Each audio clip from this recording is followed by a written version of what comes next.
In our first two examples, outside of applications, we just want to take a look at two given functions and see how we can use Symbolab to find the inflection points for these functions. We'll do that with our function f of x first. And in Symbolab, we'll just type in the command inflection point and then the function that we want to find that point for. So 4x cubed minus 7x squared minus 5x.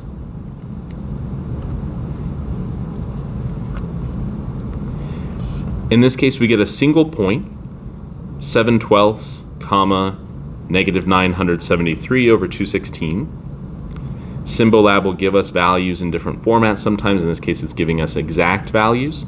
What we want to do is go ahead and convert those to decimal answers, because when we get into applications, decimal values typically make more sense. So we can use a calculator, or we could use Symbolab to get decimal approximations for those by simply typing in those values.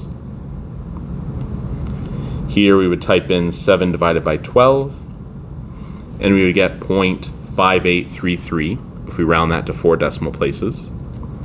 And we could do that with the other value as well. So we would get our inflection point for this function occurring at approximately 0.5833, comma, negative 4.5046. And again, that inflection point tells us when the rate of change of our function starts to slow. Whether the function is increasing or decreasing at that point, the rate of change starts slowing down. Similarly, for example 2,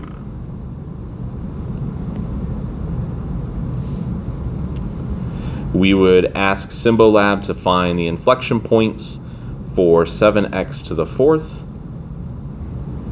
minus 9x cubed minus 6x squared plus 10x. And in this case, we're getting two different coordinate pairs with some, unfortunately, kind of ugly looking answers that are in exact form. We want to, again, convert those to decimal approximations. So we'll look at how we do that with one of these values and leave the rest for you to find on your own. But we would input into Symbolab the exact values that we were given. So our first x coordinate was 9 minus, and then we can come up to this math palette and select that square root tool to enter 9 minus the square root of 193 over 28. And again, you could also do this with a scientific calculator, but however we convert those to decimal approximations, we would get two results here.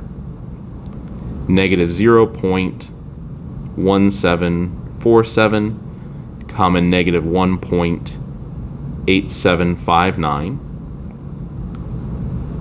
and 0.8176, comma, 2.3743. So we use that command inflection point, and if we're not given a decimal approximation, we use Symbolab or a calculator to just make that conversion and find that decimal approximation.